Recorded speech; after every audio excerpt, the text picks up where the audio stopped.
I always invite my clients to try and code in the positive. We can still use the same energy, but we're talking about what we want. And of course, what we focus on, we move towards. So I invite anybody listening to think about, what do you actually want today? What 3 things do you want? How do you want to feel? Not, well, I don't want to be poor, miserable, unhappy, addicted, but I want to be fulfilled. I'm Diana Oehrli, and I've spent most of my life learning firsthand what privilege actually costs. The legacy control, the family expectations, the guilt of feeling trapped in a life everyone thinks you should be grateful for. If you've ever wondered why having everything still feels like something's missing, you're in the right place. Welcome to Pressures of Privilege. My guest today works with some of the most successful people in the world. CEOs, investors, founders, people who have everything on paper and still feel like something is missing. Her name is Lindsey Frances. She's a legacy and wealth psychologist based in the UK. And she asks a simple question most of us are afraid to answer honestly. Do you actually know you have enough? Lindsey helps high-performing leaders look inward. She works across what she calls the 6 pillars of satisfaction: physical, mental, emotional, spiritual, relational, and financial. She uses biometric data. She's a midlife energy and sleep expert. Her proprietary framework is called the Conscious Change Method, and her daily practice comes down to 6 words: eat, sleep, breathe, move, recover, meditate. She'll tell you the answer is never out there. It's always on the inside. I think you're going to love this conversation. Lindsey Frances, welcome to the Pressures of Privilege. Thank you so much for having me, Diana. Oh, you're very welcome. Yeah, I'm just really excited. In case you hear any noise, there's the Boston Marathon going on right now, right outside my window. And so you might hear some cheering. That's what that noise is. And I'd love people to think about how they can cheer themselves on with that cue, because it's a huge thing that we forget to do, especially when we're in the space that we're talking about today. Ooh, I like that. Because we do forget to cheer ourselves on, don't we? Absolutely. Is that what you see with your clients? Yeah, negative self-talk is a huge problem, Diana. And when we talk about legacy and inherited wealth, often it comes with some very negative responsibilities, some pressures, and the self-talk that's often learned from our parents is less than enchanting. I always say to my clients, you actually speak to everybody the way you speak to yourself. So if you're speaking to yourself poorly, imagine what you're really coding out there when you go to communicate with others. That's amazing. You always hear you would never speak to your friends the way you speak to yourself. Yeah, that's very true. But unfortunately, when we do speak to ourselves badly, we actually are thinking that of other people. So if we're highly critical of ourselves, we are also highly critical of others. And although it might not be obvious, if you do a deep dive into things like 360-degree assessments, as I do with my clients, or feedback from others, you will see that it is lurking, and people do notice how they're being spoken to by you. So clean up your self-talk, cheer yourself on, and remember, you're exactly perfect the way you are. We just need to be aware of that. Wow. So what you're saying is the subconscious stuff that's going on within is still going to come out subliminally and in the way your aura, your energy. Absolutely. We can't hide it. You know that from the work that you do. You can read somebody before they even open their mouths. And the reason I use biometric data tracking, as I've said to you before, with the Whoop and Aura, is when your nervous system is really tightly wound, your HRV is low, people around you can feel it in your energy field. So be nice to yourself, try and relax into life, and practice your gratitude, and everything will change around you. Wow, it sounds easier said than done. Absolutely. So what does it actually feel like when someone finally knows they're enough? Going right to the question. Oh, yeah, this is the ultimate state, isn't it, of enlightenment, really? And can we actually achieve that while still living in the real world? My answer is yes, of course. When we really do start to honor ourselves, to build on firm foundations, as you said, with the 6 pillars, and really understand that today is enough, that there's joy in today, tomorrow is happening anyway, but we've got a purpose here on earth, then the feeling of ultimate contentment and satisfaction is there in every moment. That's not to say it's sustainable 24 hours a day. It is a movable feast. So it's a feeling that comes and goes. But it should be coming and going really at least every hour, that you're having that sense of purpose and fulfillment and satisfaction. And if anybody's a fan of Michael Singer's um, Untethered Soul, you'll know the feeling when you really are open hearted, your nervous system is relaxed, you're contented, and on the data, your HRV is high. That's your heart rate variability. That's signaling that you're not in fight, but you're truly at peace. I hooked up my Whoop to your account about a month ago or 2 months ago, and I haven't really been looking at it recently. I've just been moving from New York City and Newport to Boston, and they say moving is one of the most stressful things you can do in life, and I definitely have felt that. Have you seen it in my data? Yes, it's interesting you say that, Diana, because your recovery is quick. So you're on a green today, your heart rate variability is high. Your resting heart rate is up a little bit. I'd imagine that's because you're moving and you're not perhaps doing the relaxation practices you'd like to be doing every day. But you have a very high degree of flexibility. And that's based on the fact that I am imagining, or I know, that you've done years and years of work on self awareness. And when we do that kind of work, it's almost like becoming elastic. We can go into these high stress environments. We can perhaps have a period where our sleep is really affected by whatever, but we can bounce back quickly. And it's the recovery time that I'm most interested in, not maintaining a crazy high score every day. But these devices are unfortunately very misleading. So just because you're on a green doesn't necessarily mean the data when we dig down is good. But I have dug into your data, Diana. I can tell you that it looks good from what I can see at my end. And I love the Whoop because you can connect to other people. But you do a great job. So well done. I know that you're working. As I say, it works if you work it, and you are working it. So well done. Oh, thank you. I have some other stresses in my life, children. We're only as happy as our least happy child. Yes, so they say. Although isn't that daily work in itself to find that what is mine and what is theirs, and how do I not snowplow for them through life? Because of course, because we've got so much more communication, we can see where they are, we know what they're doing, we're watching their socials. And my parents didn't have a clue what I was up to. And even now I can say, did you know I did such and such, 30 or 40 years ago? And they'll say, no, we had no idea.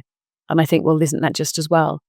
But of course, we're watching where each other are. I know I can see your data, Diana. You know where I am. We're connected. We're watching each other's socials. It's not always helping us when it comes to boundaries and responsibility.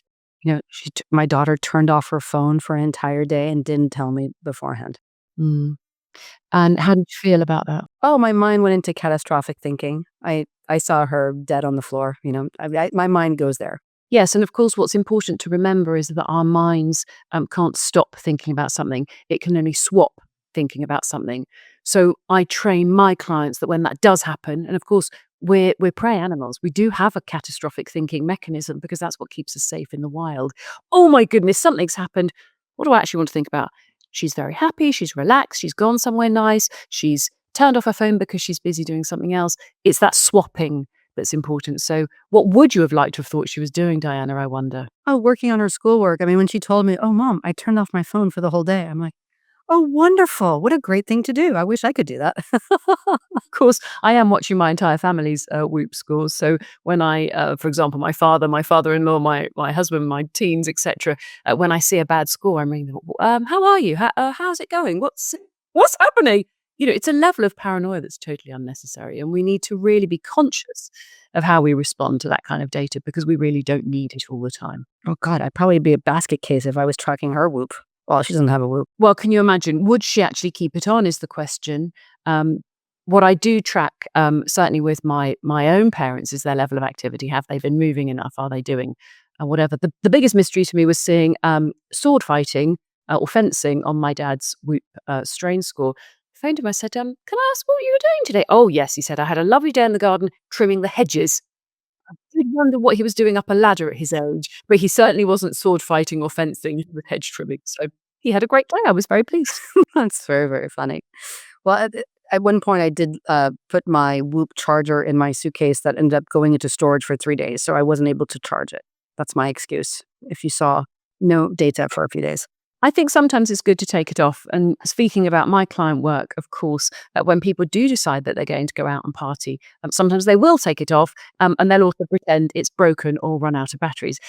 This is not my first rodeo. I've been doing this work for a long time. And I know that's what happens. And there is no criticism or judgment, just being self aware that you felt ashamed about what you were about to do. So you removed the device so you could do it, thinking I wouldn't see.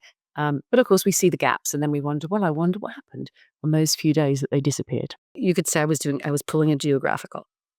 Well, isn't that a thing? Yeah. I'll just move and get away from my problems. And of course, to remind anybody listening out there, they just come with you. Mm. So that tactic doesn't work. Very Paul Kevinson. Yes. Wherever you go, there you are, right? It's true. Yeah.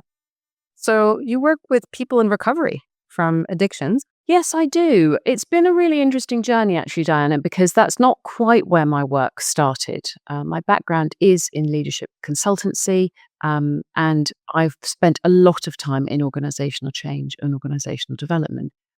More latterly in this field of legacy and wealth psychology. But with that comes addiction, and I've had some very interesting experiences where we began to use the Whoop with people that were struggling to stay in sobriety, so for relapse prevention. And that's work I now do in London with people, supporting them with a level of accountability that they wouldn't normally have. It's a bit like producing data for people who are athletes, but producing data for people who are trying to recover their lives. And it works incredibly well. People love the fact that they can see information, they can see how they're doing. And for those that are neurodiverse, of course, which many, many highly successful people are, it allows us to gamify the process a little bit. So I'm an incredibly creative person. I will gamify anything I need you to do to try and get you to do it. That's something I love to do. So how would you gamify Whoop data? Well, I'm constantly producing different kinds of trackers. So I might be saying to you, one day you're tracking, let's think, might produce a happiness tracker. I might be asking you to score yourself 0 to 10 across a number of categories and then adding in your HRV data. The next week, I might be asking you to focus on your physical activity. So we're going to use the resting heart rate, and we're going to use the strain score, and we're perhaps going to use some sort of rate of perceived effort on walking your dog, if you have one, for example. It's constantly finding ways to track, because when we can measure it, we can manage it.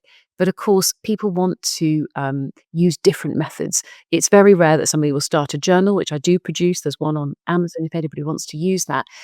It's very rare that people want to stay using the same tool. They want to have some sort of dopamine hit from the new. So there's always a new exercise, there's always a new activity. Essentially, the method is always the same. As you said, eat, sleep, breathe, move, recover, and meditate across those 6 pillars. So physical, mental, emotional, spiritual, relational, and financial. And when we've got all of those in place, guess what? We're so close to being happy. Oh my God, that's so great. And how does it help specifically with people in recovery? I mean, besides that, in recovery, we talk about HALT, hungry, angry, lonely, tired. So how would a Whoop score interface with something like that? I think that's a really good one to use, actually, the HALT score, because that is when we are vulnerable, of course. And one of the biggest challenges in recovery is a routine, getting the basics right. So if we've eaten 3 times a day, we've slept, we're already winning at life. And as we say, one of the most important things you can do every day is just make your bed. It's a great start. But when we apply that in the positions people are often in, where they have lots of people helping them, and perhaps they're not even doing the basics. They might have somebody making the bed for them. They might have somebody walking the dog for them. They might have somebody making the breakfast for them. So it's really nailing down the basics, Diana. Eat, sleep, breathe, and move. And then you've avoided the hungry, angry, lonely, and tired, because you've got the basics in place. You're not having this sudden moment where your energy's crashed, or you found yourself in a confrontational situation you can't manage, or your cravings are out of control simply because your energy levels have dropped incredibly low. I'm simplifying this, of course, and we're talking about post detox well into recovery, where people are beginning to rebuild a life which is substance and addiction free, without creating a cross addiction, of course, to the data, but being able to measure those. People are very successful. They're very, very intelligent. They want to see, okay, what happens if I don't sleep? Well, I can tell you what happens. Your resting heart rate goes incredibly high. You can feel your heart jumping out of your chest. You can feel the cravings coming on, and you can feel yourself feeling really, really uncomfortable in your body, physically and emotionally. So, guess what? Try and get into bed. And when I can see that, and I can see exactly the time they go to sleep, I can see exactly the time they wake up, it really is the ultimate spy tool to encouraging somebody into a better pattern. Wow, that's true. They had to sleep, but the loneliness, how do you measure that? Oh, well, that's incredibly complicated as well. If we think about the kinds of relationships we have, just by being aware of who's around us is helpful. We often talk about the social battery. Who's around us that's really draining us, and who's around us that's building us up? And I often ask this when people have got large numbers of staff working with them or for them or in their home. Your home should be a really safe place. And of course, for some people, they can barricade themselves in difficult times. But for other people, they're living in a home that doesn't feel like a home. It feels like a hotel. Staff everywhere, people coming in and out. So it's really, really important that we check the quality of those relationships. Who do you actually feel is a safe person for you? Who is a comfortable person for you to be around? Who's the person that drives you absolutely crazy every time you see them? And of course, I'm not suggesting that we project our annoyance onto other people, but you know what I mean. When we know that we are always triggered by a certain person doing a certain thing, let's try and eliminate that or alleviate it. So I think the loneliness, in the high net worth bracket, loneliness and really quality communities and friendships are incredibly difficult. This is why education, of course, is so important at an elite level, where community building is really important, and finding your peer group. So you've got that equitable support. Not easy when we talk about recovery, of course, if you've associated yourself with people that are obviously behaving in the same way as you, and that breaks, you're looking really to be associating with new people. It's a very, very challenging time. That switch, when I first got sober, I didn't know any sober people. Well, no, and sober friendships are slow. It takes a long time, doesn't it? A drunken friendship is a far quicker one because you've exposed all of your inner secrets within one night. So yes, slow, valuable, sober friendships. What a beautiful thing to be grateful for. I love that. Slow, valuable friendships. That's amazing. Well, there's a lot of distrust also in the ultra high net worth population. Of course, because you're an asset. You're a high value asset to a lot of people, and that's not a nice feeling when you know that you're really just being, I suppose, targeted, communicated, or enticed because you're worth something to somebody else. And of course, we see that in the advisory space with clients being passed around or clients being over. Delivered to. And that takes a huge amount of discernment and a lot of confidence and strong boundaries to be able to sense when that's happening. When is it genuine? And when there's money going across the table, Diana, it makes the boundaries and the relationships very blurry. That's so hard because I know, speaking for myself, when I was living alone in Gstad and I didn't have any friends, I was very isolated in the beginning. And my only friends were my cleaning lady for a while. And but that's not healthy. No, it's not. And I think that's where my desire to really encourage people to do the eat, sleep, breathe, move. If you're moving, you're outside, you're doing something, you're more likely to meet people. If you're going to places with the right, obviously, desires and intentions, you're going to meet people. But we live in a world which is governed by social media, and we're the most connected we've ever been, yet the most lonely. And that's affecting every single class, category and classification of person in the Western world, sadly. That's so sad. So how does, I mean, it's so hard to find people where there's just no financial relationship underlying it. I mean, there's some relationships that are not predatory, where there's an actual clear exchange of value. Like, let's say your personal trainer, and you go to your personal trainer and you're paying them for a service and you end up becoming friends with your personal trainer. Is that necessarily bad, or is it separate to maybe a true friendship where there's absolutely no money being exchanged? I think I can only talk from my own experience. And when there isn't money changing hands, it's a very different quality of relationship. Of course, we could move on to marriage and talk about that being an exchange of finance, of course, because that's even more. complicated. But it is really, really hard to meet people where you are in that equitable status. And as you know, I'm involved in the International Swiss Boarding School community as well. That's a great place when we're in elite education for people who are in that situation to be meeting other people, children to be meeting people with similar, we'll say similar wealth, because of course it's not similar values. Values are very unique and very specific. And when we've got many, many nationalities, third generation kids, it's a crazy melting pot. But that's a very important place, I think, for children to feel secure, safe, significant, and accepted. You said there's a bit of a disconnect on the values in that environment, or have you been able to find some people from your tribe? Family values are an interesting question, aren't they? And I think we often talk about family office values, what do we stand for, which is slightly different from the true values. The things you notice when you go to somebody's home, the way they behave, that sixth sense of what's going on around here. It's like the fish that doesn't realize the water that they're swimming in. You often see it when you become friendly with somebody enough to be at their house or being fed by them or perhaps staying over. Um, I think those values are, they're very, very complicated. And I think it requires a level of self-awareness first to be able to sense who's in the same classification as you. I don't know if those words are clear enough, Diana, but how do we align ourselves with people that have the same values as us, not just the same value in terms of wealth? That's a completely different conversation.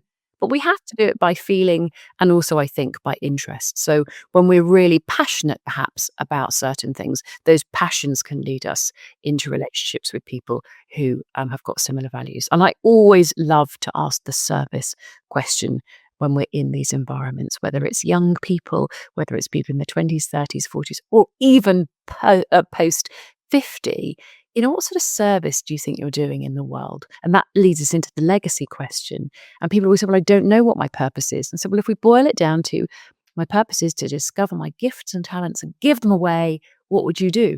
Well, I don't know what my gifts and talents are. Well, that's easy. We can do an audit. It's very simple to look back on our lives. There are many, many tools we can do to do that. Okay, so how am I going to give that uniqueness away to the world? And that's the service part, and where we can start talking about things like philanthropy, gifting, and volunteering, and really doing something that is so much more valuable than just investing or spending. Wow, that's such valuable work. It's incredible work. And of course, we could segue nicely into the great wealth transfer if you're happy to now, because you know that that's on everybody's lips at the moment. $124 trillion changing hands, is that right? That was the latest figure I read. Much of that is coming to women. How exciting. The biggest feminist movement of all time, supposedly. So yes, would you like me to expand, Diana, or where could we jump in? Because that's another fascinating topic. Well, how do you feel about this wealth transfer? I don't think we're talking about it enough. It feels like it's a bit of a secret. It's a bit of a secret thing, isn't it? We're not meant to talk about money, especially the English. We never talk about money. We don't show money. In parts of Europe, that there's no demonstration of wealth at all overtly. It's often very, very hidden away. Less so in the Middle East, and I think America. You'll have more experience of that than me. But I think the great wealth transfer is an under-discussed, incredible opportunity where people begin to think really, really carefully about, okay, this is happening. What does this mean to me? How does it affect me? And how do I then become a global change maker and actually fulfill my purpose and destiny? They're huge existential questions, Diana, aren't they? But we are beginning to see people talk about it. And then we're leading into things like purposeful investment, faith-driven investing, and all of the other philanthropic conversations, which of course Sam Altman's work has started already, and we're seeing Mackenzie Scott giving vast amounts of money to charity. I think we are going to see a change, and women give in a very different way from men. So I do think this is a very exciting time we're coming into. I've heard women invest differently too. Oh, absolutely. They've got much more of a community and servant-hearted approach to investing. They aren't just looking at the return on investment. They're not just looking at the bottom line. The truth is neither are men, actually. Financial decisions are made always in the emotion and not in the mental or on paper. But we pretend that it's a numbers game, and it isn't. It's an intuition game, of course, because if it was a numbers game, AI would have replaced every single financial advisor and wealth manager on the planet by now, and it hasn't. So what does that tell us? It tells us there's a human factor in there that's super important. And yes, women behave very, very differently. I think I've heard men are more sort of ego-based and more afraid of looking bad if they made the wrong decision than women are. Absolutely. I think men invest from a me and women invest from a we. And if we go right the way back to evolutionary psychology, Diana, and we think about the caveman times, men are out in the field going, I'm out to get 27 deer to feed the tribe. And they need to come back with 27 and be really optimistic. If they only catch 26, they'll probably get away with it. When the deer come back into the tribe, the women need to count properly and say, yes, there's 25, we have enough to feed everybody. Or no, we don't, go out and get some more. Men are conditioned to go out, to be ambitious, to overestimate, because that's their role when they're hunter-gatherers. Women have to be much, much more focused on, okay, who have I got to feed and what have I got to do? And these behaviors don't go away. Dogs were domesticated however many thousands of years ago, but they still behave like wild animals. We've transitioned into this new world, but our evolutionary behavior still sits in us subconsciously. Women will always go out with an eye on the tribe and the community and how do we actually be realistic about people's needs. Men will always be overambitious. What do we need to try and achieve here? And if we don't, it's not the end of the world.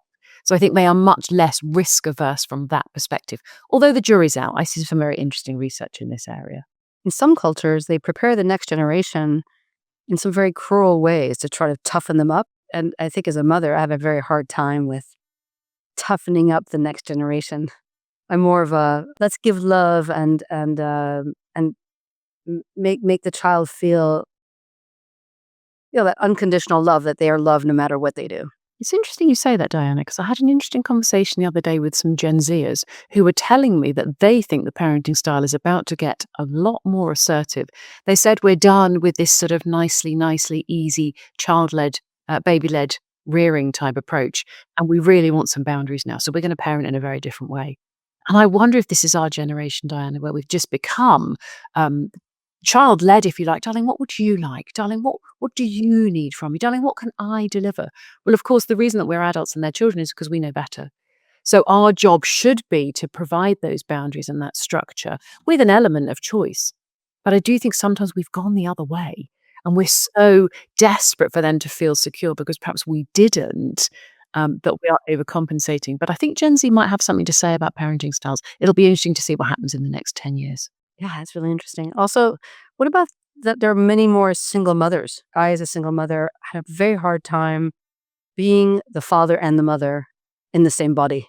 Being the sort of tough taskmaster, but also being the well, I guess I'm generalizing that the father is a taskmaster, but I think traditionally it was sort of like, oh, if you misbehave, dad's going to come home and you're going to get it, that kind of thing. But playing both roles in one body, I think, is very difficult. It's incredibly complicated. You're also playing two roles for one person. You'd never be the goalkeeper and the scorer at the same time. It's a really, really hard job, and parenting isn't my area of expertise, but I've certainly watched the polarity in male and female behavior, and that is a complementary dance that we do together. And in a context of parenting, when it's a man and a woman, there is a dance. There are two sides. There are two different kinds of behavior going on. And of course, in the work that I do, we talk about relationships. And of course, we know that divorce is the biggest financial decision you can ever make, which I would warn people to go out there and find some support if they are in that situation where they're thinking, this is not thriving, I'm barely surviving. Do the work, do the work, do the work, because it's worth it. But you're right. It's a very, very hard time. And in fact, some statistics were given to me recently that boys of 15 are more likely to have an iPhone in their pocket than a father in the household. Isn't that a worrying statistic? That's really sad. Mm. Yeah.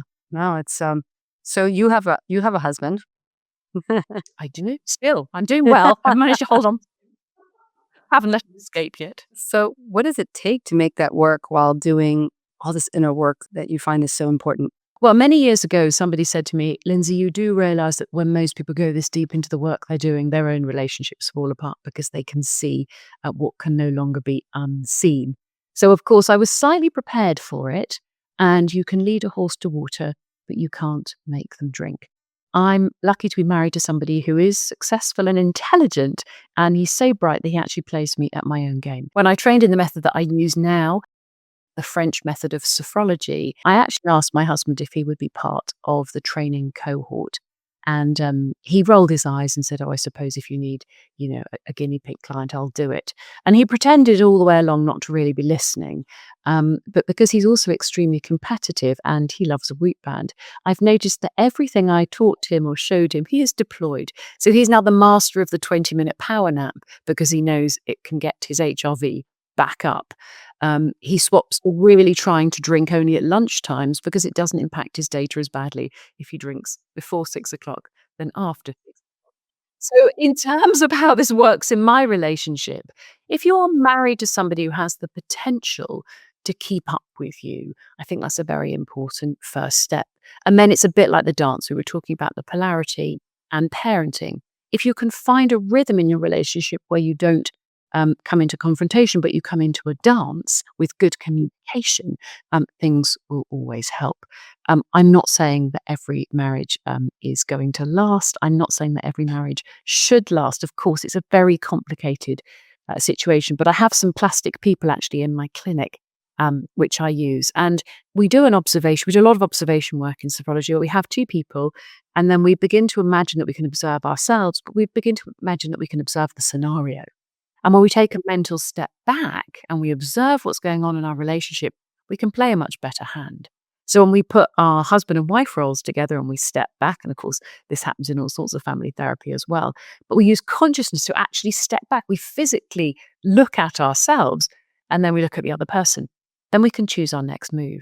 I always invite my clients to try and code in the positive. So we don't go into our marriage thinking, what I don't want is a divorce.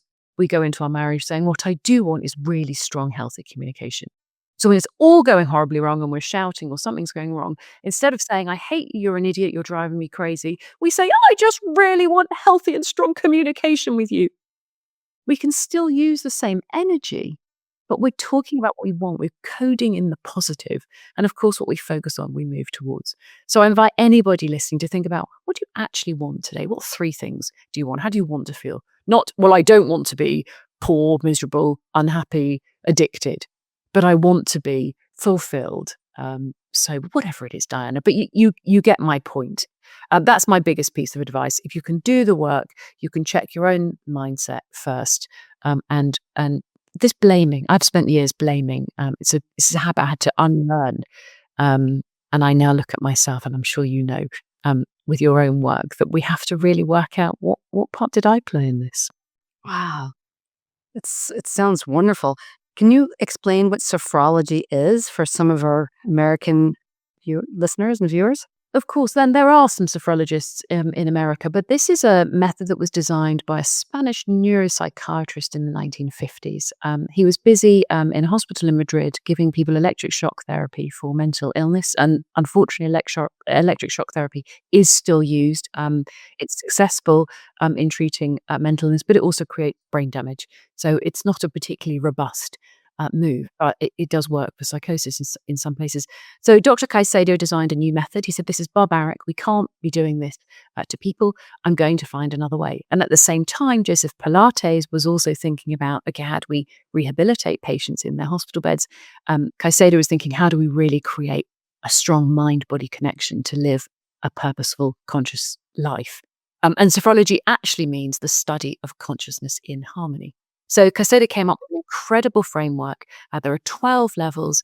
It's a very, very structured method which allows us to connect the mind and the body together through breathing, gentle body movement, meditation, and visualization. And would you believe, Diana, it's available on prescription in France, Switzerland, Spain, and many other parts of Europe, but has yet to be fully picked up in the English-speaking world, America, the UK, etc. So I'm part of that movement. Go and find a sophrologist. There are many out there, but in the way I use it with the biometric data, we're really seeing incredible results. I love this mixture of the sort of modern technology and then the more sort of holistic kind of, I would say, old-fashioned. I mean, meditation is old-fashioned, and it's been around for centuries, and it's worked, it worked back in the day, um, during the even back to Buddha, right? Yeah, of course, Uh, of and I course. love that mixture of the 2. It's an incredibly well documented, scientifically backed, evidence based method, which works for many, many things performance, anxiety, health, well being. But when you apply it in a sort of leadership and high net worth context, you really do see incredible results. I also noticed that you not just gamify it, but it sounds like even with your husband, it sounds like you guys have fun with this.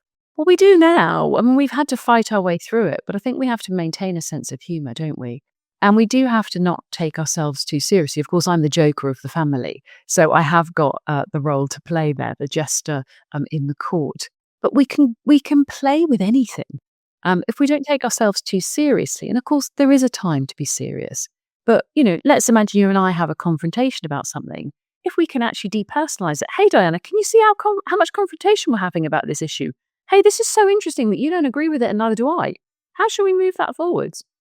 Not, Diana, I don't agree with you, you know, I don't want to be friends with you anymore, you're an idiot. When we depersonalize it and we take a mental step back, it changes everything.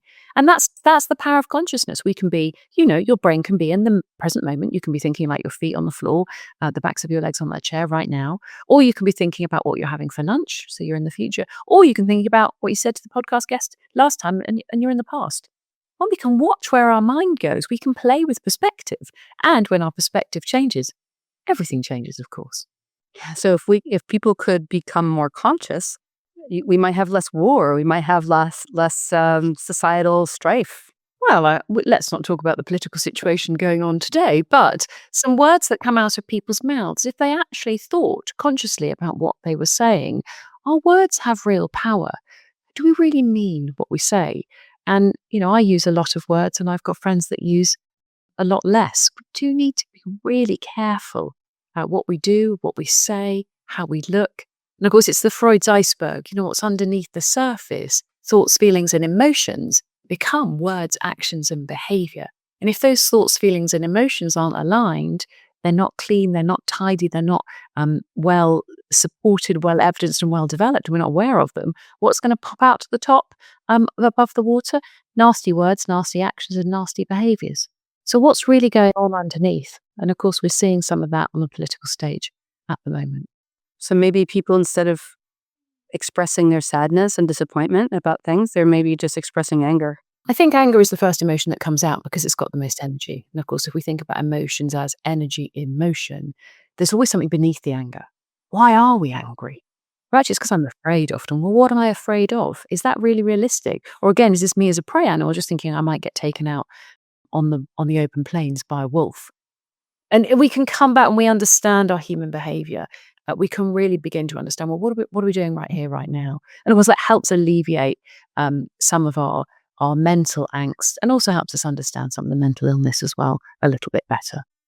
Yeah, that's really this is mind blowing.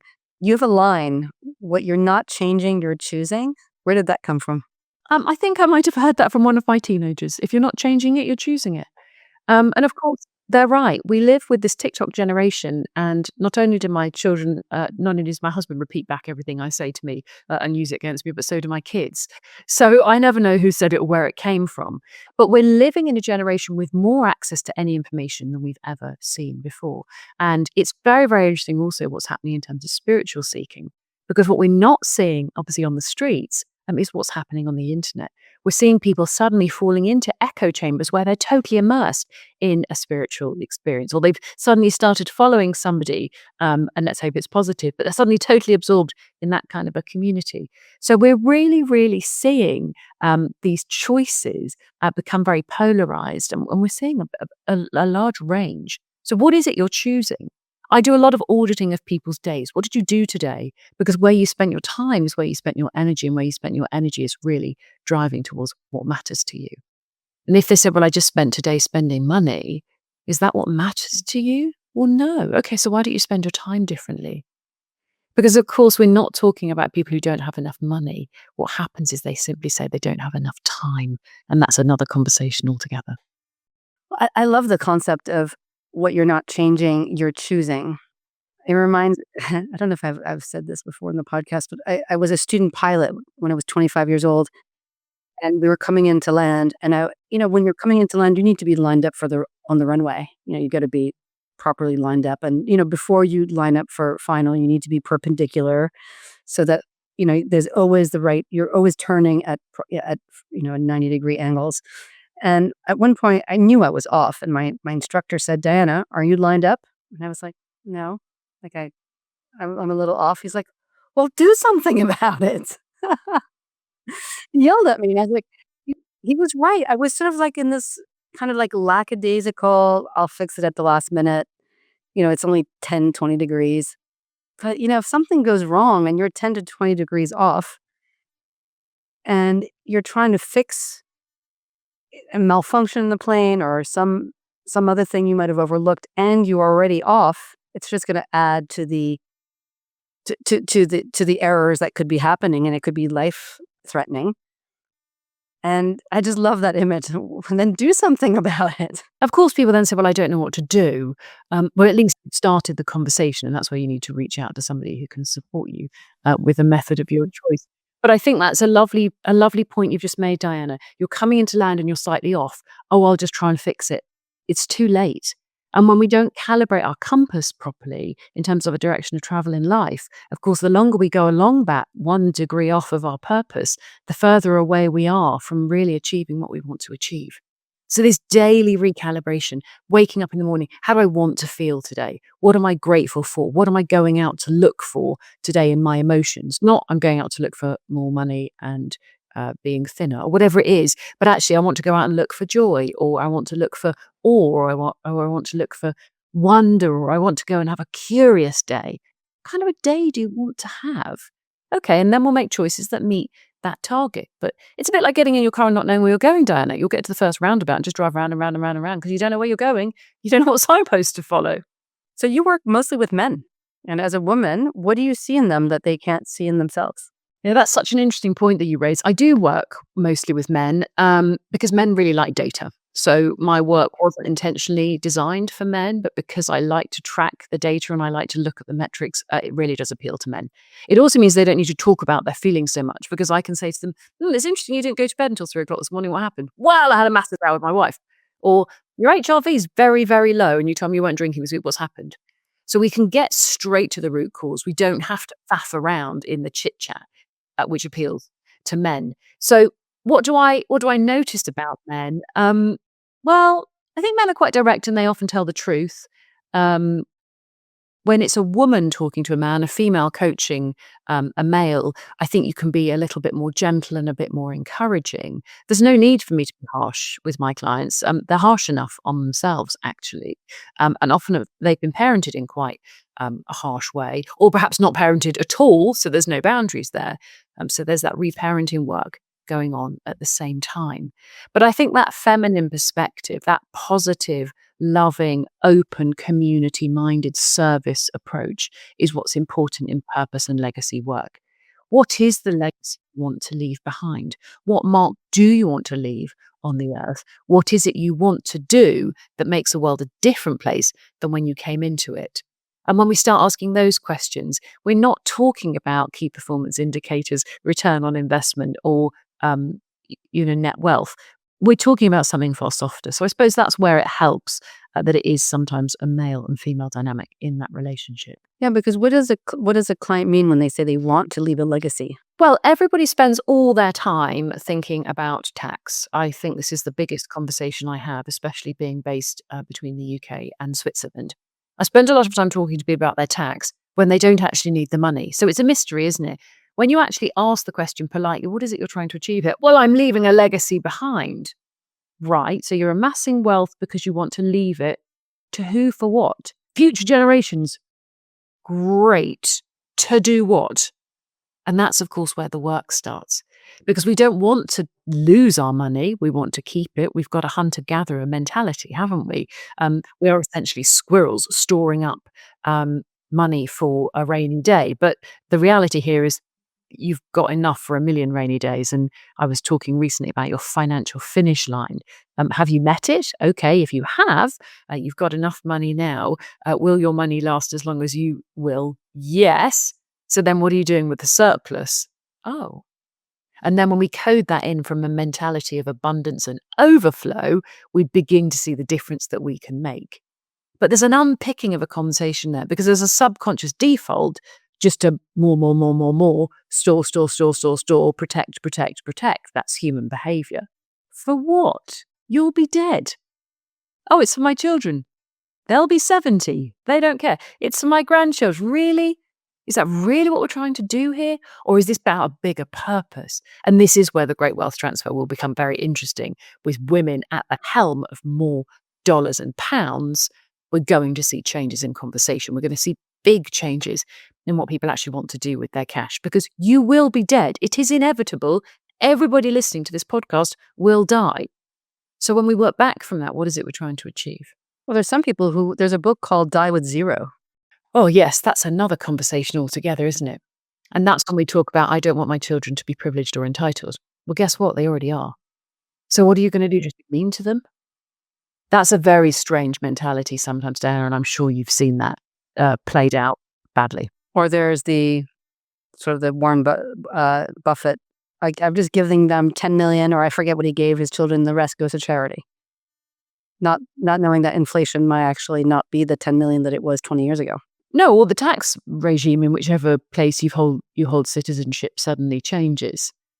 It's a bigger conversation. I think the most important thing here is that people are understanding who is in that family office, what gifts and talents have they got, how do they want to give that away, and what money do they need to do that.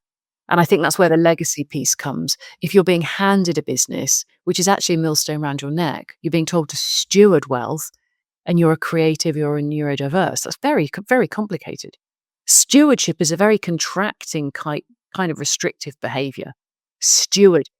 Whereas creating is a far more abundant mindset. You see the difference?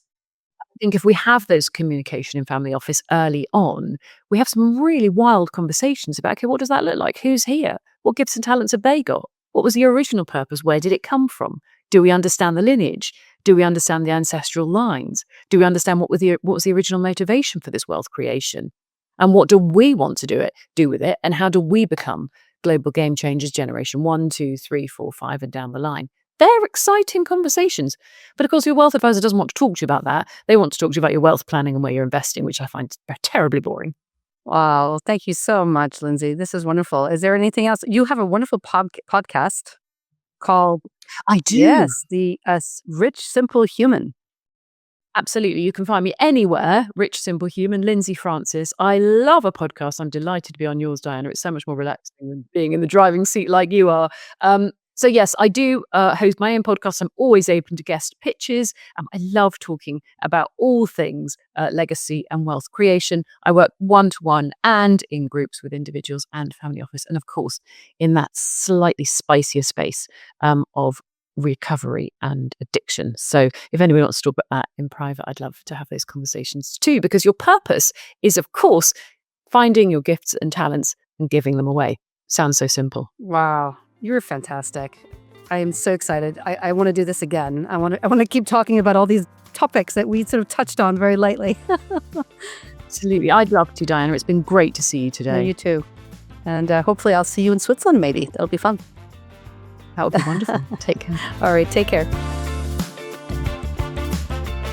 If this episode landed for you, share it with someone who might need to hear it.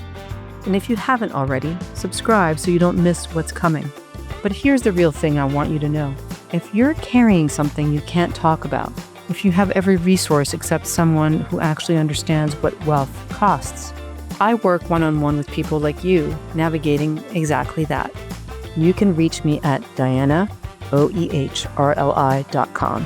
Thanks for listening.